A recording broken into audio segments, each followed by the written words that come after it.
Quero falar hoje sobre dias que ficarão para a história. Fala para quem está do seu lado. Existem dias que ficarão para a história.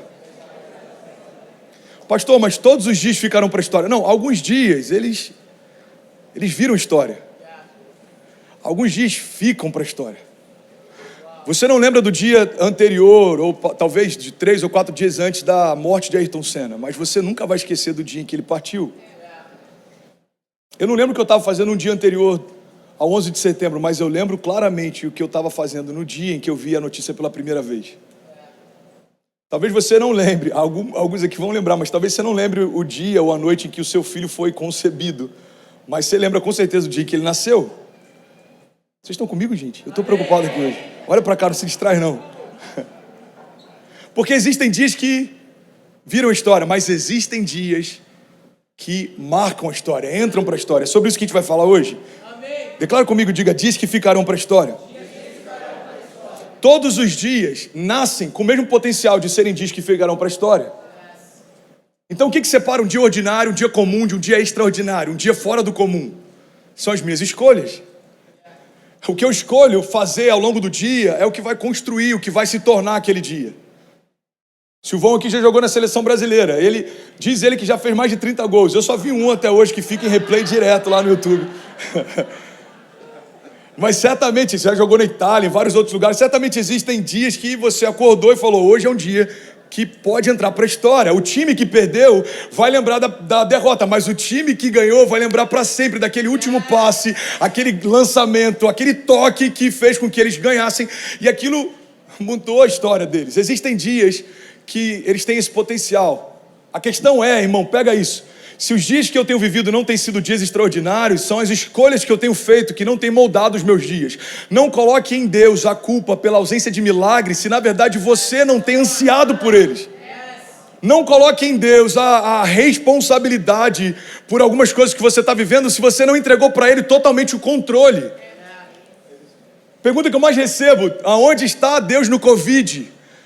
A pergunta que a gente tem que fazer é, onde está a nossa casa na África, nas favelas do Rio, no sul da Flórida, onde você está?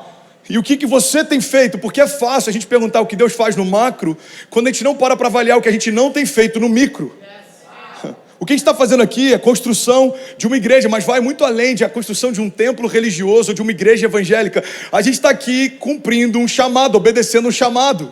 Ide por todo canto e pregue a toda a criatura. Batiza em nome do Pai, do Filho e do Espírito Santo. Jesus nos deu essa convocação. Então, o que a gente está fazendo é corresponder ao chamado dele. Onde estava Deus no Covid? Onde sempre esteve, assentado no seu trono. Agora, e se o Covid foi de fato uma arma biológica? A pergunta que a gente tem que fazer não é aonde estava Deus quando aconteceu, mas é como a gente, como igreja, vai se posicionar enquanto acontece. A gente decidiu se posicionar como um canal de cura. Milhares de testemunhos. Eu não estou falando de uma forma hipotética, não, milhares de testemunhos. Zerou para mim aqui, mudou alguma coisa no som aí? Me ajuda aí, mano. Milhares de testemunhos de milagres, de cura, no ano passado. Por quê? Porque no ano em que a maior crise da nossa geração é saúde, a gente entendeu, a gente precisa se posicionar ainda mais como um canal de cura. Então qual é o meu papel? O meu papel é fazer escolhas que vão tornar cada um dos meus dias que entrarão para a história. Você está comigo? Diga amém. Pastor, me dá um exemplo de alguma escolha então que eu posso fazer que vai mudar o meu dia, que vai mudar a minha história. Irmão, você precisa começar pelo começo. Repete isso comigo, diga, eu preciso começar pelo começo. Precisamos dar um primeiro novo passo de fé. Às vezes a gente não dá o primeiro porque acha que a jornada é longa, mas se você der o primeiro, a tua preocupação no próximo passo é só dar o próximo, e o próximo, e o próximo, e o próximo. A verdade é que se Deus mostrasse para a gente todo o processo, a gente não entraria em alguns dos processos. Ele mostra o final e qual é o primeiro passo que você tem que dar. Então ele fala, olha só que interessante, quando ele encontra Pedro, ele fala, Pedro, se você largar tudo e me seguir, eu te farei pescador de homens. Então tem um convite inicial e tem um destino final, mas ele não fala o que vai acontecer no meio do caminho. Quando ele fala com Abraão, Abraão, sai da tua terra, do meio da tua parentela, é o convite inicial. E ele fala, e vai para o lugar que eu te mostrarei, o destino final, mas no meio do caminho é que existe uma separação, irmão, entre meninos e homens. No meio do caminho é que a história está sendo escrita. Então, o que eu preciso fazer para viver dias que vão marcar a história? Eu preciso dar o meu primeiro passo de fé. Declara isso comigo, diga, eu preciso dar o meu primeiro passo de fé. Novos passos de fé geram dias que ficam para a história. Quando Pedro deu um passo de fé, andar sobre as águas entrou para a história.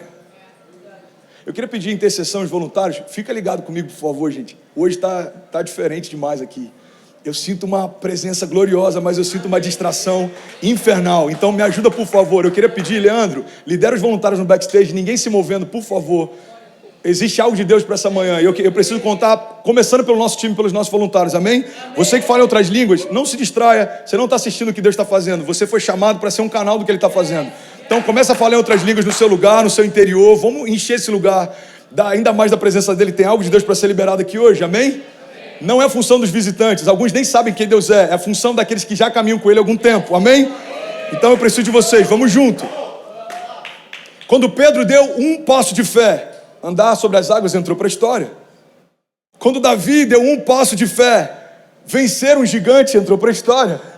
Quando Abraão deu um passo de fé, a sua descendência entrou para a história. Quando Jesus deu um passo de fé, a sua vida entrou para a história. Então, os milagres que os seus filhos vão viver, promessas que os filhos dos seus filhos vão viver, estão diretamente ligados a primeiros passos de fé que você vai dar, e isso vai mudar a história. Então, há 15 anos atrás, eu dei um primeiro passo de fé. Quantos pastores existiam na sua família, André? Nenhum. Deus me tornou o primeiro. Então eu não posso ficar falando, não tem nenhum pastor na minha família, não existe ninguém que tem pregado o evangelho na minha casa. Não, peraí, não tem ninguém? Então Deus me chamou, eu vou dar o primeiro passo de fé. Eu vou começar a construção de algo que vai ecoar pelas próximas gerações. Sabe uma coisa que eu acho incrível? Olha para mim, irmão. Antigamente existia uma visão muito mais clara, principalmente entre homens, de construir patriarcado. Você sabe qual era? Olha que louco isso. Você sabe qual que eram os filmes que inspiravam a minha geração? Homens de honra, Coração Valente. A gente via aqueles filmes, O Patriota. Não é verdade? Chorava, mano, Ben-Hur. Falava, uau. Valentia. Quem falou Valentia? É um bom filme, esse eu não lembro de ter assistido. A gente era movido por valentia. Boa, a gente era movido por valentia, muito bom. Agora, quais são os filmes dessa nova geração? Crepúsculo.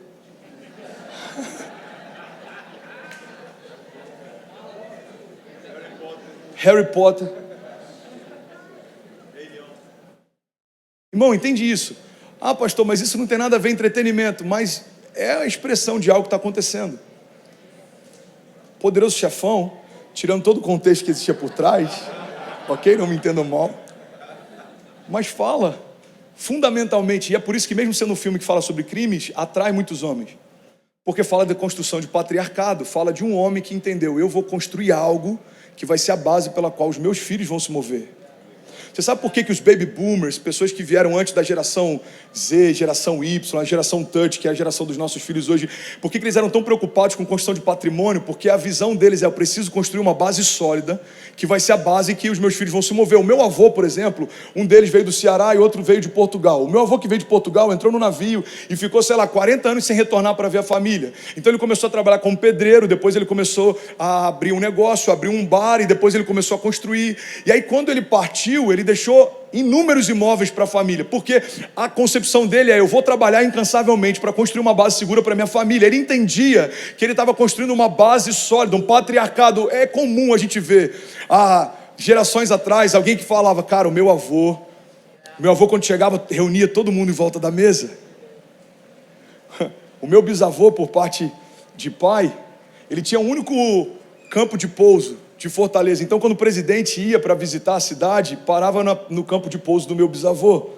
Ele reunia toda a família e o presidente ia lá e falava com cada um dos filhos, deu um emprego federal para cada um deles. E ele era considerado um coronel sem nunca ter servido ao exército. Por quê? Porque ele começou do zero e fez história. Agora o que a gente precisa entender é o seguinte, irmão. Pega isso, em nome de Jesus. Gente, o Kids está demais hoje, hein?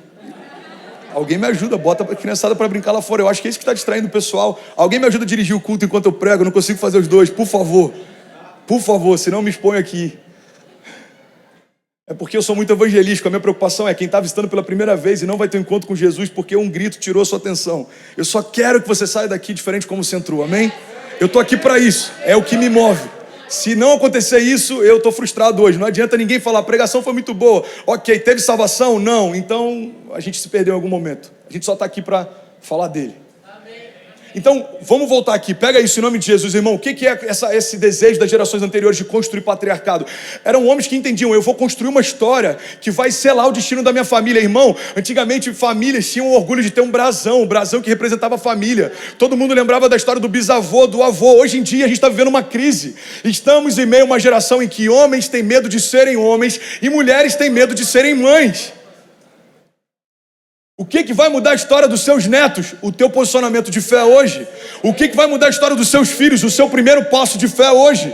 Seus filhos serão apaixonados por Jesus se verem paixão em você. Seus netos transbordarão se você começar a se encher. Existe uma bênção de Deus separada para a nossa casa. E quando a gente diz sim, a gente começa a se tornar uma plataforma. Os nossos filhos vão se mover a partir daquilo que para a gente um dia era teto, para eles se torna chão. E aí, tudo bem? Você acabou agora de assistir um vídeo. E se você ainda não está inscrito, já se inscreve também no nosso canal, ativa esse sininho aqui embaixo de notificação e toda vez que eu fizer uma live ou estiver transmitindo uma mensagem ao vivo, você vai ser um dos primeiros a saber. Mas eu deixei mais 2 indicações aqui que eu espero que façam muito sentido para você. Então já aproveita e clica para assistir a próxima mensagem, beleza? Seja bem-vindo ao time de incendiários e eu espero de verdade que essas mensagens mudem a sua vida como elas têm mudado a minha também. Até a próxima. Valeu!